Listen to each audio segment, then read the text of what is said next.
Hello sir, कैसा रहा दर्शन आपका? बहुत शानदार, बहुत बढ़िया। 12 घंटे में कंप्लीट कर लिया हमने। और संदीप जी आपका? बहुत ही बढ़िया, शानदार प्रदर्शन सबका। सबका उमदा परफॉर्मेंस। ये मजा आया है ना? हाँ। अभी हम लोग नीचे उतर रहे हैं। अर्धकुमारी हमारे से 1 किलोमीटर दूरी पे है, तो देखते हैं। ऐसे ही छोटे छोटे वीडियो बनाते डालते रहेंगे आप लोगों के लिए। लेकिन एक बात और बता रहा हूँ, जाके नहाना जरूर है सर, नहाना जरूर। उसके बिना मोक्ष नहीं उसके बिना मतलब दर्शन मत करना, थकान जरूर खत्म हो जाएगा।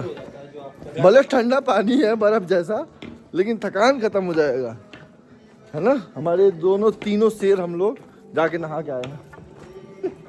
चलो ठीक है।